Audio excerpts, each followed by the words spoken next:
પાવાગઢ મહાકાળી માતાજીના મંદિરે કાલ ગ્રુપ દ્વારા 51 ફૂટની ધ્વજા ચડાવવામાં આવી. પંચમહાલ જિલ્લાના હાલોલ તાલુકામાં આવેલા પાવાગઢ પર્વત પર લાખો શ્રદ્ધાળુઓના આસ્થાના કેન્દ્ર, જગતજનની અને 52 શક્તિપીઠોમાંથી એક શક્તિપીઠ એવા પાવાગઢ મહાકાળી માતાજીના મંદિરે સુરદાસ દાદાની વાડીવાળી કાળકા માતાજીની કૃપાથી મહાકાળી ધામ તગડી અને સુરત કાલ ગ્રુપ દ્વારા ધ્વજા ચડાવવામાં આવી હતી.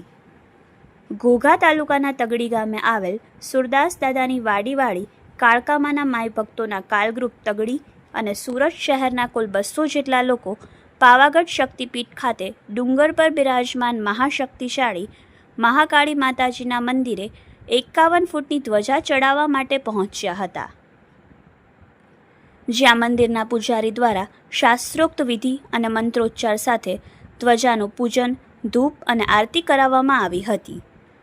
ત્યારબાદ ઢોલ નગારા સાથે વાજતે ગાજતે ભક્તો દ્વારા માતાજીના શિખરે ધ્વજા ચડાવવામાં આવી હતી અને ભક્તોએ માતાજીને 2 હાથ જોડી વંદન કર્યા હતા અને તેમનું સ્મરણ કરી સુખ, શાંતિ, સંપત્તિ અને સારા જીવન તેમજ સૌભાગ્ય સમૃદ્ધિ માટે પ્રાર્થના કરી ધન્યતા અનુભવી હતી. સાથે જ માય ભક્તોએ મહાકાળી માતાજીના સાનિધ્યમાં અનેરા મહિમા, શ્રદ્ધાભાવ અને ભારે આસ્થા ઉત્સાહ સાથે ભક્તિમાં લીન થઈને મન મૂકીને મંદિરમાં પટાંગણમાં માતાજીની ભક્તિમાં ગરબાના તાલે ઝૂમ્યા હતા અને ધન્યતાનો અનુભવ કર્યો હતો.